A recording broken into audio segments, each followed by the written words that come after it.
بات کی زندگی کو تسلیم نہیں کرتا. اور اس وقت دنیا میں یہ بہت بڑا مسئلہ ہے اس وقت. یعنی آپ کو شاید معلوم ہو کہ کینیڈا میں 67% لوگ کرسچن بیک گراؤنڈ کے ہیں، لیکن ان میں سے 24% افراد وہ ہیں جو اپنے آپ کو کسی مذہب سے وابستہ کرنا نہیں چاہتے اور اپنے آپ کو عیسائی کہلوانا نہیں چاہتے. ان 24 میں سے بھی 9% وہ لوگ ہیں جو صاف کہتے ہیں ہم کسی خدا کو نہیں مانتے.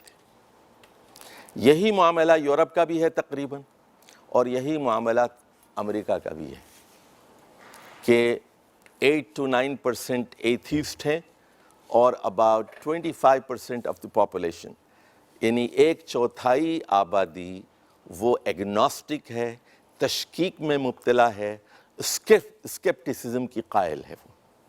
یہ بہت بڑا مسئلہ ہے اس وقت. یعنی اس پوری دنیا میں جو 7 ارب لوگ رہتے ہیں، دیکھیے ہم قرآن کی دعوت پیش کر رہے ہیں نا، تو یہ بہت بڑا مسئلہ ہے. اس کو ایڈریس کرنا آپ کا کام ہے. آپ قرآن کے طالب علم ہیں، آپ قرآن کے مدرس ہیں، آپ قرآن کے داعی اور مبلغ ہیں. اس دنیا کو بتانا ہے کہ آخرت ہے، کیونکہ دنیا میں اس وقت تشکیک بڑی تیزی کے ساتھ بڑھ رہی ہے. یہ بہت بڑا چیلنج ہے، اور قرآن کا یہ ایک بہت بڑا مضمون ہے یہ، اور بہت ساری صورتوں کے اندر یہ مضمون پھیلا ہوا ہے. اب آ جائیے، پہلے یہ بات بتائی گئی، یہاں سے شروع کرتے ہیں. بلد امین کیا ہے؟ جلدی سے بتائیے. وہ جگہ جہاں محمد صلی اللہ علیہ وسلم کو وحی سے نوازا گیا. طور سینا کون سی جگہ ہے؟ جہاں حضرت موسیٰ علیہ السلام کو وحی دی گئی. زیتون، کوہ زیتون، اولیو ماؤنٹین، وہ جہاں حضرت عیسیٰ علیہ السلام واس کیا کرتے تھے. اور 3 سے مراد شام اور لبنان کا وہ علاقہ ہے جہاں بنی اسرائیل کے بہت سارے پیغمبر مبعوث کیے گئے، جہاں انہوں نے دعوت پیش کی، اور جن میں حضرت الیاس ہیں اور بہت سارے لوگ ہیں. تو یہ سارے انبیاء کی تعلیمات، ساری آسمانی کتابیں کیا کہہ رہی ہیں؟ انسانوں کی 2 قسمیں ہیں. یا تو وہ احسن تقویم پر ہیں، بلندی پر ہیں، یا پھر وہ اسفل سافلین. دیکھیے وہاں سورہ حج میں کہا گیا وَمَن يُشْرِكْ بِاللَّهِ كَأَنَّمَا خَرَّ مِنَ السَّمَاءِ. جو شرک کرتا ہے وہ گویا آسمان سے اٹھا کر زمین پر پھینک دیا جاتا ہے. جو توحید والا ہے اتنی بلندی پر ہوتا ہے، جو شرک کرنے والا ہے وہ نیچوں کا نیچ اور اسفل سافلین ہوتا ہے. احسن تقویم سے وہ اسفل سافلین ہو جاتا ہے. تو انسانوں کی 2 قسمیں ہیں. سارے انبیاء کی تعلیمات یہی کہہ رہی ہیں. اب دیکھیے یہاں ان کی قسم کھائی گئی ہے نا، ان کی گواہی پیش کی گئی ہے. 3 کی گواہی ہے، زیتون کی گواہی ہے، طور سینا کی گواہی ہے، بلد امین کی گواہی ہے. یہ سارے انبیاء کی تعلیمات، یہ سارے مقامات چیخ چیخ کر کہہ رہے ہیں. تاریخ یہ کہہ رہی ہے کہ کچھ لوگ احسن تقویم پر ہیں، کچھ اسفل سافلین میں جاتے ہیں. اور ان کے لیے کیا ہے؟ فَلَهُمْ أَجْرٌ غَيْرُ مَمْنُونٍ. اچھا، جب انبیاء کی تعلیمات یہ کہہ رہی ہیں، اب اس کے بعد فا آ رہا ہے. اچھا، اب آپ کی عقل کیا کہہ رہی ہے؟ آپ کی عقل کیا کہہ رہی ہے؟ کیا آپ جزا و سزا کو جھٹلائیں گے؟ دیکھیے اب سن لیجئے، یہ تو نقلی تعلیمات تھی نا. اب یہاں سے یہ عقل سے سوال کیا جا رہا ہے. یہ سوالات کس سے ہیں؟ انسانی عقل سے کیے جا رہے ہیں یہ سوال. دنیا میں فرض کیجئے آپ ایک فیکٹری کے مالک ہیں، آپ کے پاس 100 آدمی کام کرتے ہیں. ایک آدمی ٹھیک 8 بجے کے بجائے 15 منٹ پہلے آتا ہے اور دیانتداری سے کام کرتا ہے. 5 بجے کے بجائے 5:30 بجے تک رہتا ہے، پورا کام کر کے جاتا ہے. اور ایک آدمی ہے، آپ نے مینیجر رکھا، ہمیشہ لیٹ آتا ہے، جلدی چلا جاتا ہے، اخبار پڑھتا ہے، ٹائم پاس کرتا ہے. آپ کیا کریں گے؟ کیا دونوں کے ساتھ یکساں معاملہ کرے گا؟ تو جو دیانتدار ہے، محنتی ہے، اس کو آپ جزا دیں گے، اس کو بونس دیں گے، اس کو پروموٹ کریں گے، اس کی تنخواہ میں اضافہ کریں گے آپ، اور جو نکمہ ہے، کامچور ہے، اس کو وارننگ دیں گے، نوٹس دیں گے، فارغ کریں گے، اس کو فارغ کر دیں گے نا آپ۔ تو آپ اللہ کے بارے میں کیا سمجھتے ہیں کہ اللہ احکم الحاکمین نہیں ہے؟ کیا وہ چوروں کو اور بدماشوں کو ایک جیسا رکھے گا؟ ابھی انہوں نے آیت پڑھ کے سنائی کہ اصحاب النار اور اصحاب الجنہ برابر نہیں ہو سکتے۔ یہ قرآن مجید میں یہ مضمون کئی جگہ آیا ہے۔ افنجعل المسلمین کالمجرمین ما لکم کیف تحکمون، کیا ہم مجرموں کو اور مسلموں کو ایک جیسا بدلہ دیں گے؟ کیا ہو گیا تم کو؟ تمہاری عقل تو سلامت ہے، پاگل تو نہیں ہوگے؟ ما لکم، کیا معاملہ ہے تمہارا؟ کیسے فتوے دے رہے ہو؟ ما لکم کیف تحکمون، ما لکم کیف تحکمون افنجعل المسلمین کالمجرمین۔ ایک آدمی رزق حلال پر گزارا کرتا ہے، کبھی رشوت نہیں لی اس نے، کبھی چوری نہیں کی، کبھی جو ہے بے ایمانی نہیں کی اس نے، اور ایک آدمی گناہوں میں ڈوبا ہے۔ آپ کیا سمجھتے ہیں دونوں کا انجام ایک جیسا ہوگا؟ کیا آپ سمجھتے ہیں کہ ہٹلر کا اور مسولینی کا اور اسٹالن کا اور بش کا انجام انبیاء کی طرح ہوگا؟ نیک لوگوں کا انجام برے لوگوں کے ساتھ ہوگا؟ کیا سمجھتے ہیں؟ آپ کی عقل کیا کہتی ہے؟ جب دنیا آپ کی اپنی فیکٹری میں آپ کیا کرتے ہیں تو احکم الحاکمین کیا کرے گا؟ تو اے لوگوں جو آخرت کو نہیں مانتے، کس میں دم ہے؟ فما یکذبک بعد بالدین۔ جب انسانوں کی دو قسمیں ہیں، ایک احسن تقویم پر ہے، ایک اسفل سافلین پر ہے، تو یہ جو فینومینا ہے، یہ جو حقیقت ہے، یہ خود چیخ چیخ کر کیا کہہ رہی ہے حقیقت؟ کہ ایک اچھا آدمی ہے، ایک برا آدمی ہے، ایک ظالم ہے، ایک مظلوم ہے۔ یہ کیا کہہ رہی ہے کہ ایک دن ایسا ہونا چاہیے جس میں 100% انصاف ہو۔ اس دنیا میں انصاف نہیں ہو سکتا، دنیا کی کوئی عدالت صحیح انصاف نہیں کر سکتی۔ 70% کر سکتی ہے، 80% کر سکتی ہے، 90% کر سکتی ہے، 100% انصاف اس دنیا کے اندر نہیں ہو سکتا۔ تو یہ عقل کہہ رہی ہے کہ ایک دن ایسا ضرور ہونا چاہیے جس میں اللہ گواہ ہو، جس میں صرف گواہوں کو نہ دیکھا جائے بلکہ نیتوں کو بھی دیکھا جائے، جس میں اندھیرے کے کام بھی نمایاں ہو جائے، جس میں ایک ایک جزوی چیز سامنے آ جائے، جس میں جھوٹی گواہیاں نہ ہوں، سچ کھل کر 100% سچ سامنے آ جائے۔ تو عقل بھی یہ کہتی ہے، اس لیے سوال کیا گیا فما یکذبک بعد بالدین، کس میں دم ہے، کس میں جرأت ہے کہ وہ دین کو جھٹلائے، آخرت کو جھٹلائے، قیامت کو جھٹلائے۔ آپ دنیا کے بارے میں تو یہ سمجھتے ہیں کہ یہ انصاف کرے گا، چیف جسٹس انصاف کرے گا، وزیر اعظم انصاف کرے گا، آرمی والا انصاف کرے گا، آپ احکم الحاکمین انصاف نہیں کرے گا؟ الیس اللہ باحکم الحاکمین، ذرا سوچو۔ تو عقل بھی یہ کہتی ہے کہ ایک دن ایسا ہونا چاہیے جس میں 100% انصاف ہو۔ تو یہاں جو انبیاء کی تعلیمات ہیں وہ عقل سے بالکل میچ کرتی ہیں۔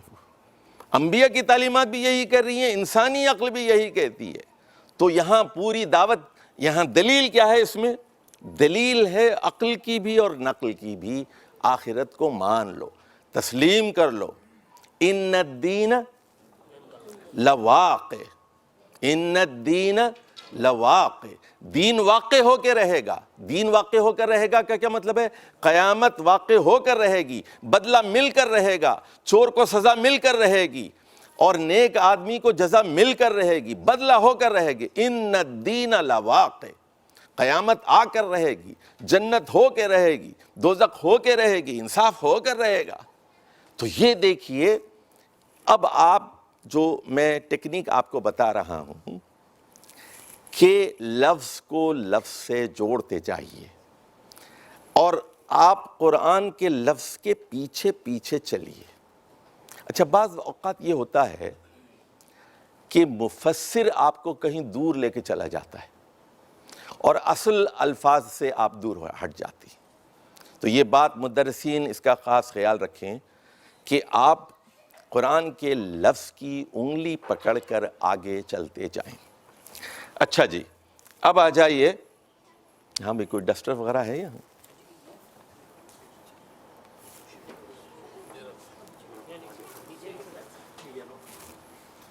جی، اچھا، اب یہاں میں 2-4 باتیں آپ کو بتانا چاہتا ہوں، ذرا اس کو نوٹ فرما لیجئے۔ ایک تو قرآن مجید کتاب الدلائل ہے، یہ اے بک آف ایویڈنس، کتاب الدلائل ہے یہ۔ اس میں منکرین آخرت کے خلاف دلائل ہیں، جو اللہ کو نہیں مانتے، منکرین خدا کے خلاف دلائل ہیں، منکرین رسالت کے خلاف دلائل ہیں، ایک دلائل سے بھرپور کتاب ہے، دلائل سے بھرپور کتاب ہے۔ اب آ جائیے، اس میں یہ لکھ لیا آپ نے نقطہ، یہ دلائل والی کتاب۔ اب اگلا نقطہ یہ لکھ لیجئے کہ اقسام القرآن بھی دلائل ہی کی ایک قسم ہے۔ قرآن میں جو قسمیں آئی ہیں وہ بھی دلیلیں ہیں، وہ بھی دلیلیں ہیں۔ ادھر دیکھیے ذرا بورڈ کی طرف۔ اب یہ دلیل پہلے ہوتی ہے اور اس کے بعد مدلول ہوتا ہے۔ اچھا، دوسری یعنی ایک قسم ہے اور دوسرے جواب قسم ہے، ٹھیک ہے؟ جیسے مثال کے طور پر عصر کی قسم کھائی گئی، ٹھیک ہے؟ زمانے کی قسم کیا ثابت کرنا مقصود ہے؟ انسان خسارے میں۔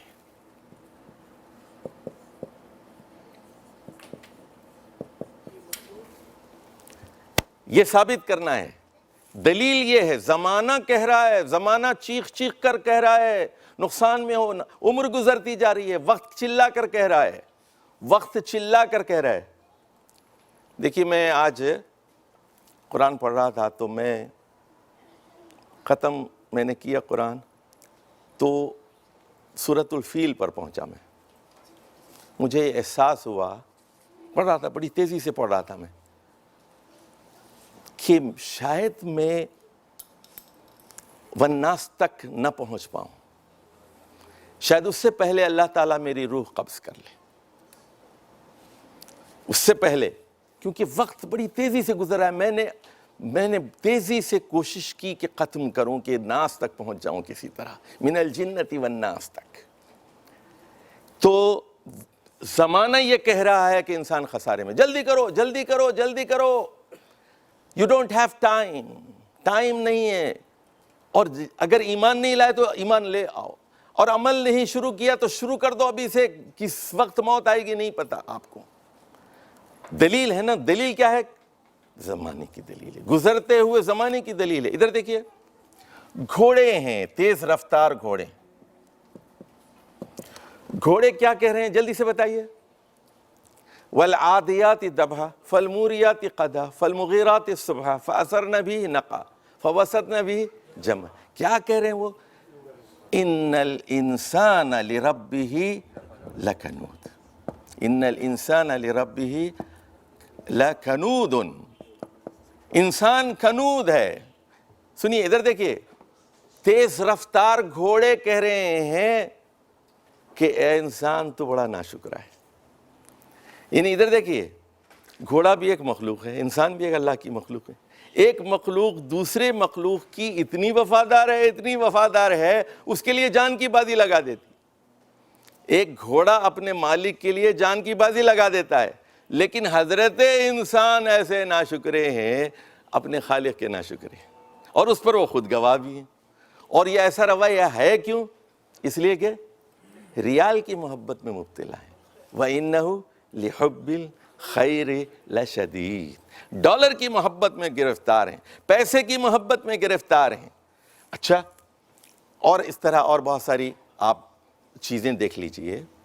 مثال کے طور پر یاسین والقرآن، تو یہ اس کے بعد کیا ہے؟ اِنَّكَ لَمِنَ اچھا، اب یہاں پر حکیمانہ تعلیمات قرآن کہہ رہی ہیں، کیا کہہ رہی ہیں؟ کہ آپ ایک عام آدمی نہیں ہیں، یہ جو باتیں آپ کی زبان سے نکل رہی ہیں، قرآن کی حکیمانہ تعلیمات پر غور کرو۔ یہ تعلیمات گواہی دے رہی ہیں، کیا کہہ رہی ہیں؟ کہ آپ اسی سلسلے کی ایک کڑی ہیں، انبیاء کی، مرسلین میں سے ایک ہیں۔ آپ عام آدمی نہیں ہیں، عام بشر نہیں ہیں، مرسلین میں سے ہیں۔ یہ بالکل اسی طرح کی بات کہہ رہے ہیں جس طرح حضرت نوح نے کہی، موسیٰ نے کہی، عیسیٰ نے کہی، سلیمان نے کہی، داؤد نے کہی، زکریا نے کہی، ہارون نے کہی، اور مختلف انبیاء نے کہی علیہ السلام۔ اسی سلسلے کی ایک کڑی ہیں، بلکہ آخری کڑی ہیں، اِنَّكَ لَمِنَ الْمُرْسَلِينَ۔ تو ثابت کرنا کیا مقصود ہے یہاں پر؟ جلدی بتائیے، ثابت کیا کرنا مقصود ہے؟ کہ آپ جو ہیں رسالت کو ثابت کرنا مقصود ہے۔ لیکن یہ کیسے ثابت ہوگا؟ اگر آپ ان حکیمانہ تعلیمات پر غور کریں گے۔ اگر اس کی حکیمانہ تعلیمات پر غور نہیں کریں گے تو پھر آپ ان کو رسولی تسلیم نہیں کریں۔ اس کی حکمتوں پر غور کرو قرآن مجید کی۔ تو اسی طرح اور بہت ساری مثالیں ہیں، ادھر دیکھیے،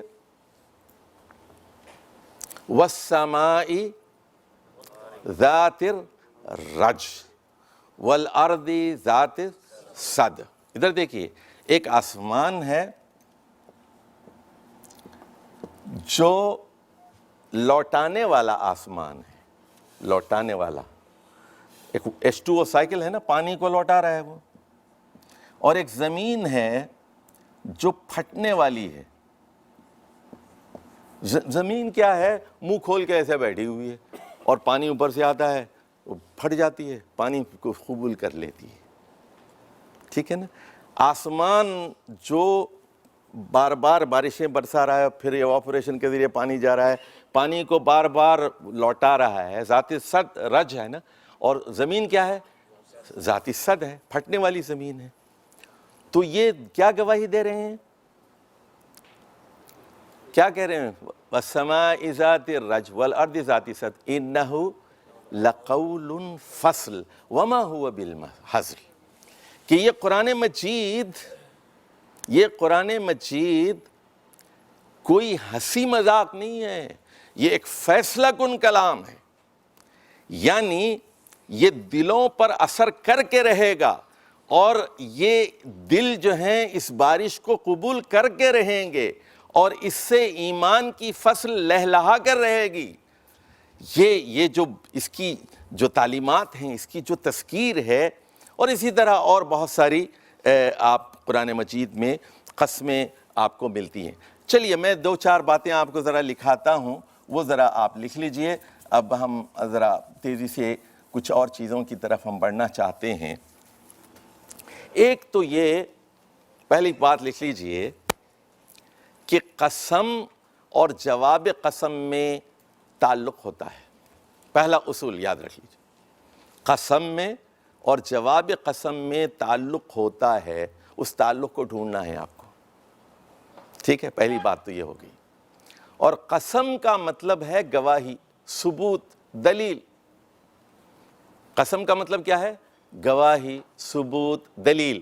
ادھر دیکھیے، جیسے آپ کہتے ہیں میں کل آؤں گا، کل 8 بجے آؤں گا، اور آپ کہتے ہیں اللہ کی قسم کل 8 بجے آؤں گا، تو آپ کیا کر رہے ہیں؟ اپنی بات کو اللہ کی شہادت کے ساتھ پیش کریں۔ میں اللہ کو گواہ بنا کر، اللہ کی قسم کا مطلب کیا ہے؟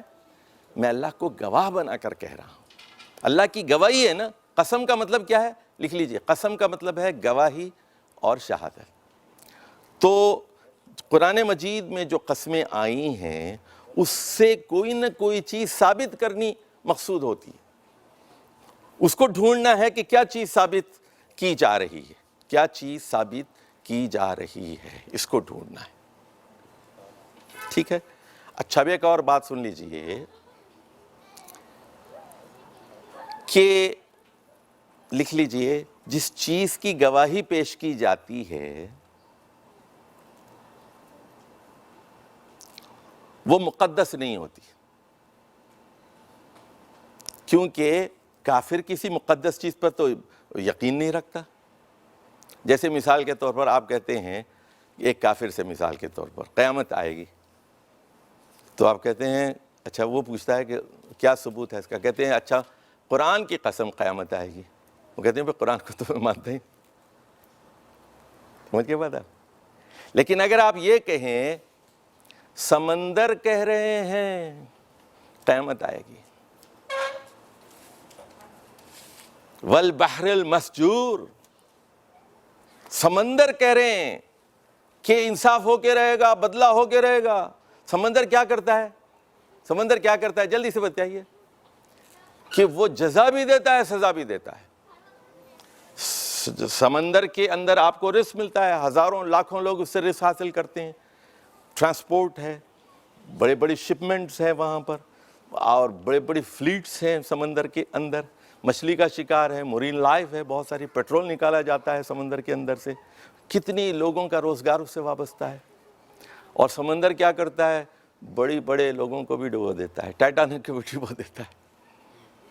سمندر کیا کہہ رہا ہے؟ قیامت آ کے رہے گی۔ سمجھ کے بات آپ؟ ہوا کیا کہہ رہی ہے؟ ہوائیں کہہ رہی ہیں وَالذَّارِيَاتِ ذَرْوًا، ہوائیں کہہ رہی ہیں۔ سنیے، ہوا کے دو پہلو ہیں، ہوائیں کہہ رہی ہیں قیامت آ کے رہے گی، لکھ لیجئے پوائنٹ یہ۔ سمندر کہہ رہا ہے ہوا جو ہے قیامت آ کے رہے گی، ہوائیں کہہ رہی ہیں، ہوا کے دو پہلو ہیں۔ ہوا جب تیز چلتی ہے تو تیری یاد آتی ہے، ہوا ٹھنڈی ہوائیں شام کی جی کو جلا کے رہ گئیں، ہوائیں بارش کا پیغام لے آتی ہیں، ہوائیں خوشحالی کا پیغام لے کر آتی ہیں، ہوائیں مبارک ہوتی ہیں، کسان خوش ہو جاتے ہیں، ہواؤں کو دیکھ کر بارش ہوگی، اور ہوائیں تباہی مچا دیتی ہیں، فصلیں برباد کر دیتی ہیں ہوائیں۔ اور وہ ہوا کیسی تھی؟ سرد ہوا جس نے قوم عاد کو ہلاک کیا تھا، دبور، اور جو مسلسل 8 دن اور 7 راتوں تک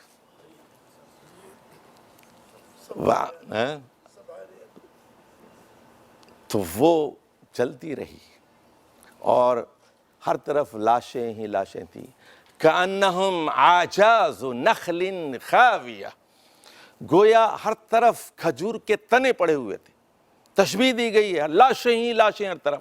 ایسی ہوا تھی اس کے آگے جو چیز ہوتی تھی وہ تباہ ہو جاتی تھی، ایسی سرد ہوا یہ سوڈان کی طرف سے آئی تھی، اور یمن وادی احقاف میں، جو عمان اور یمن کے سرحد پر جو علاقہ تھا جہاں قوم عاد آباد تھی، تو ہوائیں کہہ رہی ہیں۔ تو یہ بات اقسام القرآن کے بارے میں نے آپ سے کہی، ذرا اس پر جہاں جہاں بھی قرآن میں قسمیں آئیں گی تو اس پر ذرا غور فرما لیجئے کہ یہ قسم کیوں آئی ہے، کیا ثابت کرنا مقصود ہے۔ یہ ایک اہم چیز ہے جو آپ کے سامنے رہے۔ اب آ جائیے، کبھی قرآن میں ایسا ہوتا ہے پہلے ڈیمانڈ ہوتا ہے، جیسے دیکھیے سورہ بقرہ کی آیت نمبر 21 ہے، یا ایھا الناس اعبدوا، تو اعبدوا میں کیا ہے؟ یہ ڈیمانڈ ہے، یہ مطالبہ آ گیا۔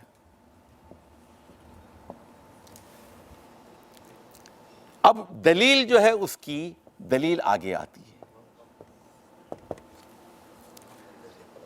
اچھا، کس کی عبادت کی جائے، کس کی اطاعت کی جائے، کس کی بات مانی جائے؟ تو کہا گیا تو ایک تو وہ تمہارا رب، اور وہی ہے جو تمہارا خالق بھی ہے۔ سمجھ کے بات آپ؟ کیوں اس کی عبادت کی جائے؟ اس لیے کہ پہلی چیز کس کی آگئی؟ رب کی دلیل آئی ہے، خالق کا بعد نہیں ہے۔ اچھا، حالانکہ سن لیجئے ترتیب کلام کیا ہونا چاہیے کہ اللہ خالق ہے، اس نے پیدا کیا، اور پالنے کے بعد وہ سارا نظام چلا رہا ہے، پانی کا اور بارش کا اور ہوا کا اور آکسیجن کا، زندگی کے لیے جتنی چیزوں کی ضرورت ہے وہ فراہم کر رہا ہے، رب ہے، لہٰذا اس کی عبادت کرو۔ لیکن ڈیمانڈ پہلے لایا گیا، دلیل بعد میں لائی جاتی ہے۔ جیسے یہ بالکل اسی طرح کا انداز ہے، دیکھیے اقرا بسم ربک الذی خلق. دیکھ رہے ہیں؟ تو اس چیز پر آپ کی نگاہ ہونی چاہیے کہ جب بھی مطالبہ آ رہا ہے اس کے پیچھے دلیل ہے، اور یہ سارے انسانوں کے لیے، پوری دنیا کے انسانوں کے لیے. یا ایھا الناس اعبدوا ربکم الذی خلقکم، کہ نہ صرف وہ خالق ہے. اچھا، اب سوال یہ ہے کہ پہلے رب کا ذکر کیوں آیا؟ اس لیے کہ ربوبیت کو آپ دیکھ رہے ہیں، خالقیت کو آپ نے دیکھا نہیں. آپ نے خود اپنے آپ کو پیدا ہوتے ہوئے، کائنات کو پیدا ہوتے ہوئے دیکھا نہیں ہے، لیکن ربوبیت کو دیکھ رہے ہیں آپ. ہوا مل رہی ہے، پانی مل رہا ہے، کھانا مل رہا ہے، اور خون کا نظام چل رہا ہے، ہاضمے کا نظام چل رہا ہے، پیشاب کا نظام چل رہا ہے، اور خون کا نظام چل رہا ہے. سارے نظام آپ کے چل رہے ہیں نا. ربوبیت کی ساری دلیلیں فراہم ہو رہی ہیں آپ کی، ایکسٹرنل دلیلیں بھی ہیں اور انٹرنل دلیلیں بھی ہیں.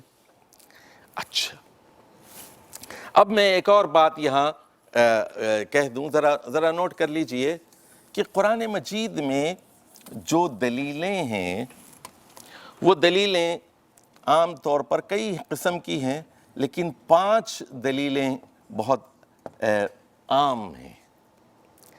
ایک پہلی دلیل تو ہے تاریخی دلیلیں ہوتی ہیں، دوسری جو ہے نقلی دلیلیں ہوتی ہیں، تیسری جو ہے عقلی دلیلیں ہوتی ہیں، اور آفاقی دلیلیں ہوتی ہیں، اور انفسی دلیلیں ہوتی ہیں. انفس آپ کے اندر کی، اپنے من میں ڈوب کر پا جا سراغ زندگی. تو اگر میرا نہیں بنتا نہ بن، اپنا دو بن. تو دیکھیے قرآن مجید کہتا ہے وَفِي أَنفُسِكُمْ أَفَلَا تُبْصِرُونَ. تو سنیے، تمہارے نفس کے اندر بھی قیامت کی دلیلیں موجود ہیں. وَفِي أَنفُسِكُمْ، تمہارے اندر بھی قیامت کی دلیلیں موجود ہیں. تمہارا اپنا ضمیر یہ کہہ رہا ہے. دیکھیے، جب آپ کہتے ہیں، کیا آپ یہ کہتے ہیں کہ یہ قلم بڑا شریف ہے، یہ بڑا بدمعاش ہے، کہتے ہیں آپ؟ کس کو کہتے ہیں شریف اور بدمعاش آپ؟ جی، انسانی کو کہتے ہیں نا، انسانی کو کہتے ہیں. جب آپ نے یہ فیصلہ دے دیا، آپ کے ضمیر نے یہ فیصلہ کر دیا کہ یہ اچھا آدمی ہے، یہ برا آدمی ہے، اس کا مطلب یہ ہے کہ آپ نے جنت اور دوزخ کو تسلیم کر لیا، آپ نے جزا اور سزا کو تسلیم کر لیا. سمجھے؟ لا اقسم بیوم القیامہ ولا اقسم بالنفس اللوامہ. یہ جو نفس لوامہ ہے جس کو آپ ضمیر کہتے ہیں، اس کی گواہی پیش کرتا ہوں میں کہ قیامت آ کے رہے گی. بلا قادرین علی ان نسوی بنانا. آپ انسان کی بات کرتے ہیں، انسان کی بات کرتے ہیں، ہم تو اتنی قدرت رکھتے ہیں آپ کے فنگر پرنٹس کو بھی جوں کا توں ہم پیدا کر کے دکھا دیں. اچھا، تاریخی دلیلیں. تاریخ کیا کہہ رہی ہے؟ در دیکھیے، تاریخ میں جزا اور سزا کا سبق موجود ہے.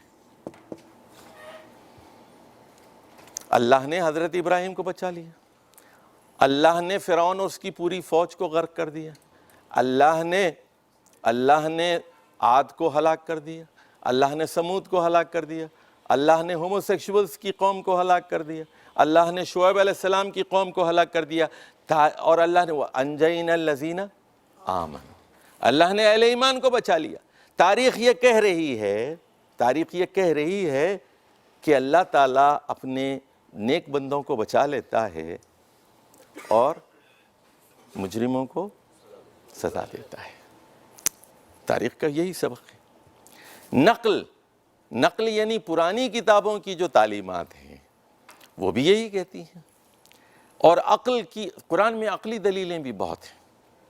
جیسے توحید کے بارے میں کہا گیا، عقل سے دلیل کہ اگر ایک سے زیادہ خدا ہوتے تو کیا ہوتا؟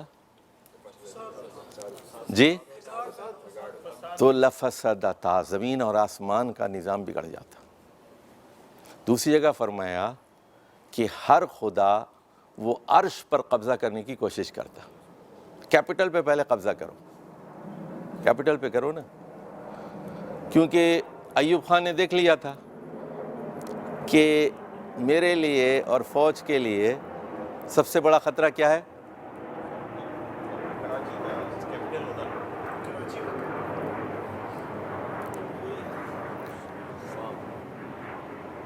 اس نے محسوس کر لیا تھا کہ سب سے بڑا خطرہ کراچی ہے. یہاں کے لوگ پڑھے لکھے ہیں، سمجھدار ہیں. فاطمہ جینا کی یہ سپورٹ کی، میری تو یہاں کچھ نہیں چلی. اسی دن فیصلہ ہو گیا کہ اب جی ایچ کیو کے نزدیک کیپٹل ہونا چاہیے. اسی دن فیصلہ ہو گیا، اسی دن پاکستان ٹوٹ گیا. جس دن اسلام آباد کیپٹل بنانے کا فیصلہ ہوا، بنگلہ دیش الگ ہو گیا. اس کا مطلب یہ تھا کہ آئندہ پاکستان فوج کے ہاتھ میں ہوگا. اسلام آباد کو پنڈی کے ساتھ جی ایچ کیو کے ساتھ بنانے کا مقصد کیا تھا؟ اب پاکستان کا مستقبل فوج سے وابستہ ہے، ڈنڈے کا چلے گا زور، یہ اس کا مطلب تھا. چلیے جی، تو اس طرح بہت ساری قرآن مجید میں عقلی دلیلیں ہیں.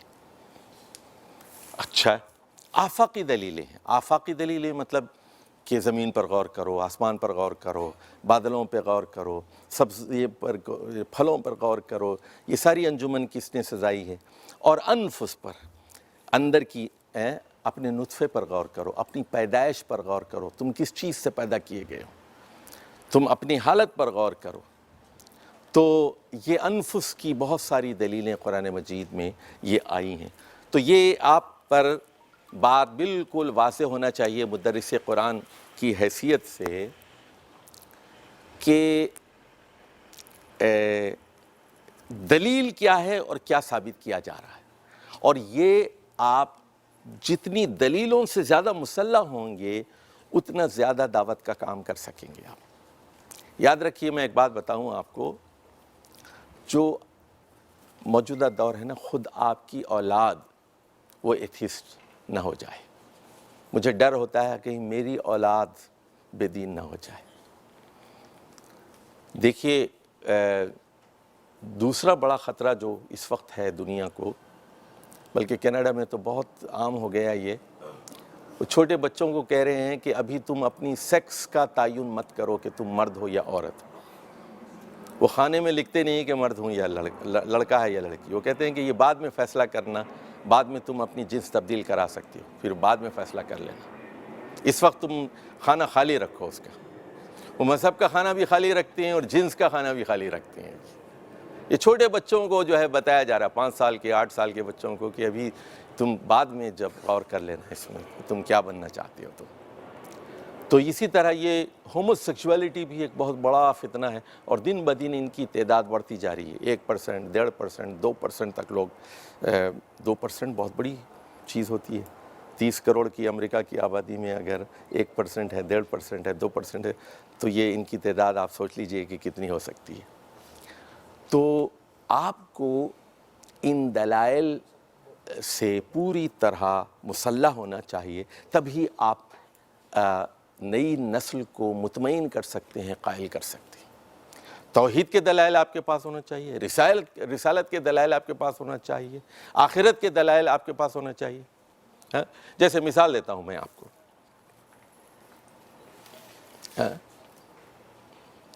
سورہ قاف میں کہا گیا وَأَحْيَيْنَا بِهِ بَلْدَةً مَيْتًا، اور اس کے بعد كَذَلِكَ الْخُرُوجِ.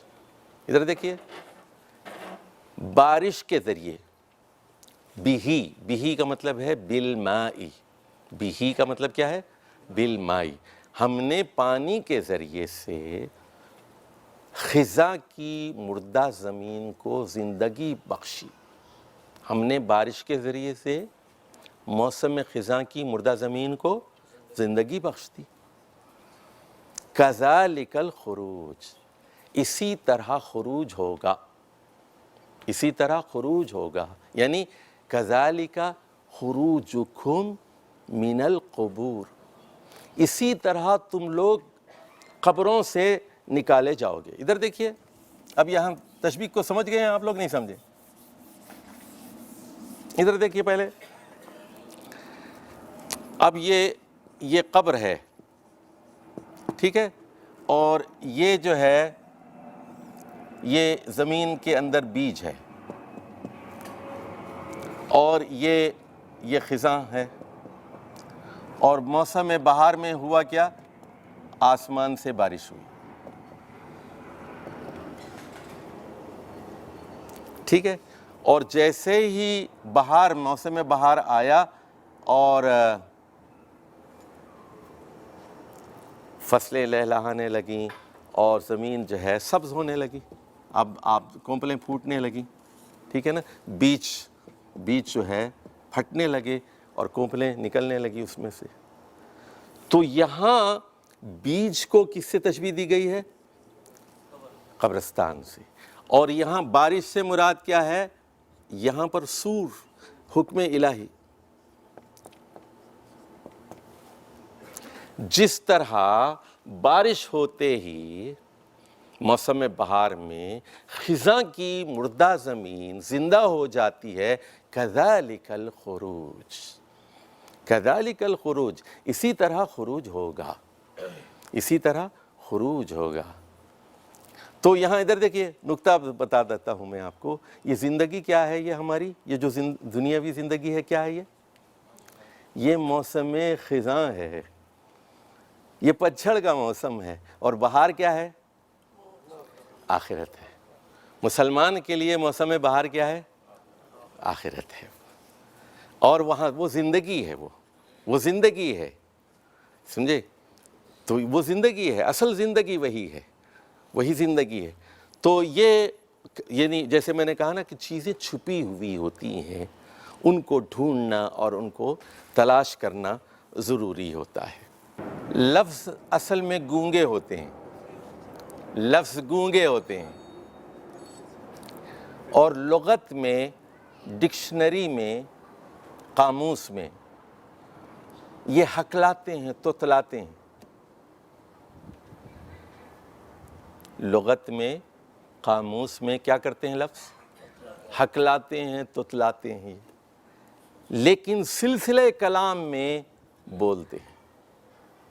لفظوں کے بارے میں یہ 3 باتیں نوٹ فرما لیجئے. لفظ ہوتے کیا ہیں؟ یہ گونگے. اور ڈکشنری میں کیا ہوتے ہیں؟ ہکلاتے ہیں، تتلاتے ہیں. اور سلسلہ کلام میں بولتے ہیں. اچھا، اس پر آپ کی اچھی طرح نظر ہونی چاہیے. اچھا، ذکر کی کیا معنی ہے؟ یاد کو ذکر کرتے ہیں نا.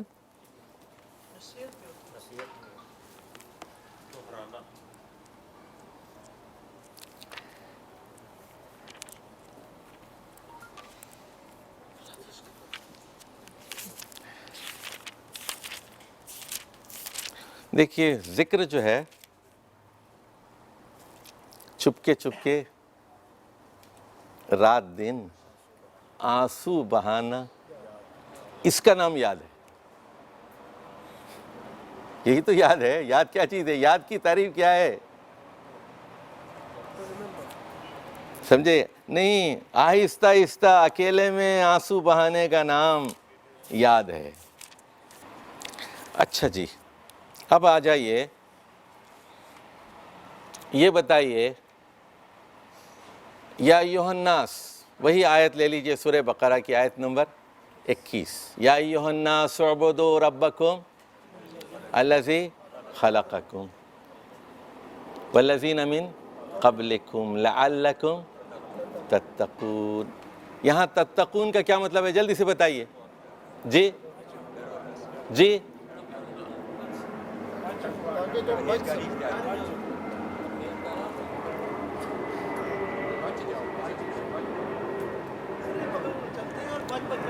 جی رویہ جو ہے وہ درست رویے کا انتخاب کرنا.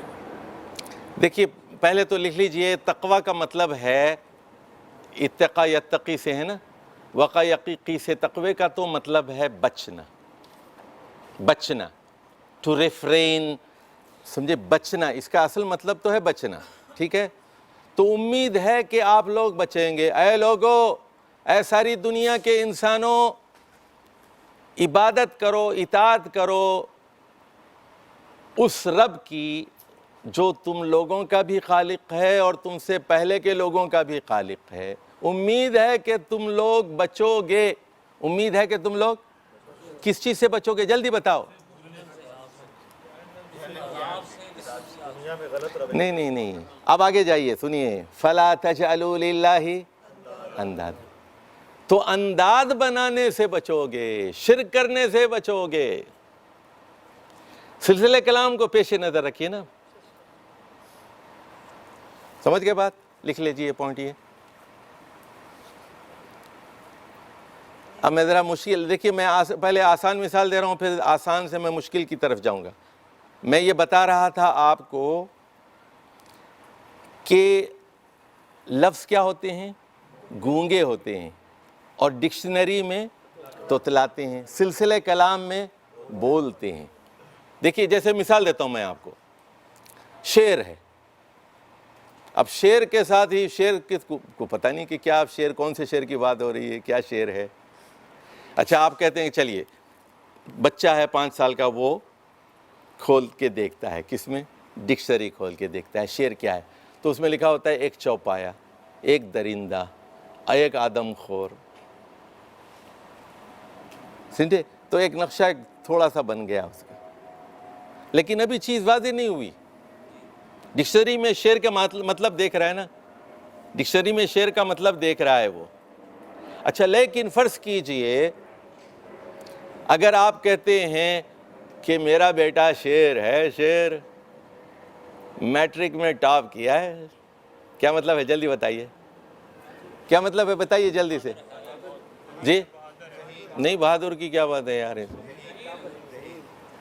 محنتی ہے، ذہین ہے، یہاں یہ مطلب ہے ٹاپ کیا ہے اس نے، شعر ہے میرا بیٹا۔ اچھا آپ کے ناظم مالیات کون ہیں؟ ناظم مالیات کون ہے بھائی؟ ہاتھ اٹھائیں ذرا یہ۔ ہاں اچھا وہ کہتے ہیں، فرض کیجیے کہ آج ہم نے ایک شعر پکڑا، اس نے 1 لاکھ ریال دیے ہیں۔ یہاں شعر کا کیا مطلب ہے بتائیے جلدی سے جی۔ یہاں فیاض، صاحب ایمان، جو اللہ کی راہ میں خرچ کر سکتا ہے، شعر پکڑا ہے ہم نے، شعر 1 لاکھ ریال اس نے اللہ کی راہ میں دیے۔ تو سلسلہ کلام بتائے گا کہ شعر کا کیا مطلب ہے۔ سمجھ گئے بات؟ یہ نوٹ کر لیں آپ پہلے، پھر میں متقین پہ آتا ہوں۔ میں آپ کو، آپ لوگ ہر جگہ جو ہے وہ، یعنی وہاں قرآن کے اندر جب آئیں گے آپ، تو سب سے بڑی مصیبت یہ ہوتی ہے کہ آپ سلسلہ کلام کو چھوڑ دیتے ہیں اور لفظ کے اندر نہیں اترتے، سلسلہ کلام کو نہیں دیکھتے اور اس کے معنی کو دریافت کرنے کی کوشش نہیں کرتے۔ ٹھیک ہے نا جی؟ اچھا جی، اب آ جائیے سورۃ القصص، لکھ لیجئے سورۃ القصص۔ اللہ نے ابتدا میں کہا ان فرعون علا فی الارض، فرعون نے زمین پر علو کا مظاہرہ کیا، بڑا بنتا تھا، بش بنتا تھا، وہ جارج بش یعنی سمجھتا تھا اپنے آپ کو، ڈونلڈ ٹرمپ سمجھتا تھا۔ فرعون جو ہے، فرعون تھا، اسٹالن تھا، وہ اپنے وقت کا مشرف تھا وہ۔ ان فرعون، بلا شبہ فرعون، علا فی الارض، زمین پر بہت بڑا بنتا تھا وہ۔ ٹھیک ہے، اب اس کے بعد آ جائیے آخر میں، سورت کے آخر میں آئیے آپ۔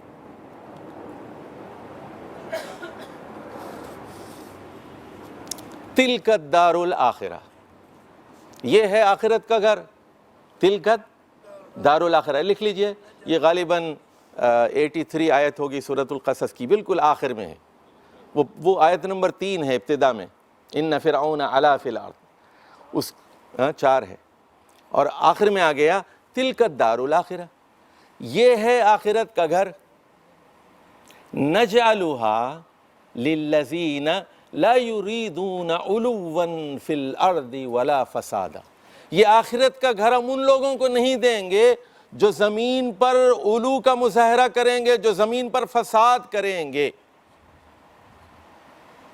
اب سوال ہے، سن لیجیے آپ سے، دیکھتے ہیں آپ میں کون شیر ہے۔ یہاں شیر کا کیا مطلب ہے؟ یہاں شیر کا کیا مطلب ہے؟ جو فہم قرآن کی صلاحیت کون زیادہ رکھتا ہے؟ ٹھیک ہے نا؟ وَالْعَاقِبَةُ لِلْمُتَّقِينَ۔ یہاں متقین کا کیا مطلب ہے بتائیے؟ دیکھتے ہیں وہ کون شعر ہے، ہاتھ اٹھائیے، سنیے پھر بتاتا ہوں۔ ادھر دیکھیے، پہلے ترجمہ پہلے سن لیجیے۔ تِلْكَ الدَّارُ الْآخِرَةُ، یہ آخرت کا گھر ہے، یہ جنت ہے، یہ تِلْكَ الدَّارُ الْآخِرَةُ نَجْعَلُهَا، ہم اس کو دیں گے، لَا يُرِيدُونَ عُلُوًّا فِي الْأَرْضِ، جو زمین پر بڑے نہیں بنتے، علو کا مظاہرہ نہیں کرتے، وَلَا فَسَادًا، جو زمین میں فساد برپا نہیں کرتے، وَالْعَاقِبَةُ لِلْمُتَّقِينَ۔ جی مظہر بھائی۔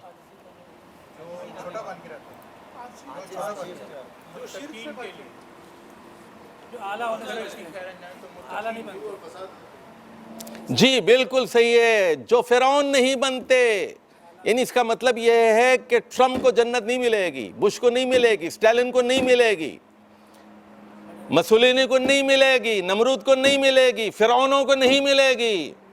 سنیے، متقین کا مطلب بتائیے مجھے یہاں، جو لکھ لیجئے، متقین کا یہاں مطلب ہے جو علو اور فساد سے بچتے ہیں، یعنی وہ حکمران، لکھ لیجئے یہاں متقین کا مطلب ہے جو ابیوز آف پاور سے بچتے ہیں۔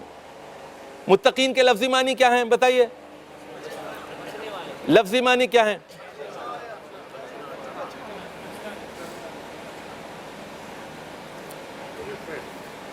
متقین کا مطلب ہے بچنے والے، تو یہاں جو فساد سے بچتے ہیں اور اقتدار کے ناجائز استعمال سے بچتے ہیں، لکھ لیجئے آپ، اقتدار کے غلط استعمال سے بچتے ہیں، وہ ہیں متقین۔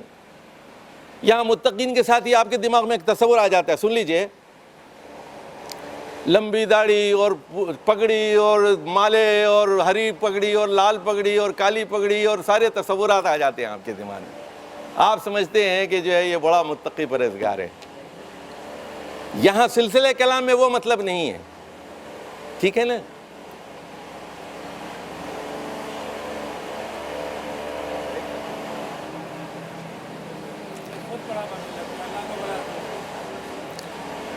یہاں متقین کا مطلب ہے ابیوز آف پاور سے بچتے ہیں، اقتدار کے غلط استعمال سے بچتے ہیں، فرعونیت سے بچتے ہیں، ان کو جنت دوں گا، وہ لوگوں کو نہیں دوں گا میں۔ اچھا اب ادھر آ جائیے، حج تو آپ لوگوں نے سب نے کیا ہے نا ماشاءاللہ، تو اللہ کہتا ہے فَمَن تَعَجَّلَ فِي يَوْمَيْنِ فَلَا إِثْمَ عَلَيْهِ وَمَن تَأَخَّرَ فَلَا إِثْمَ عَلَيْهِ لِمَنِ اتَّقَى۔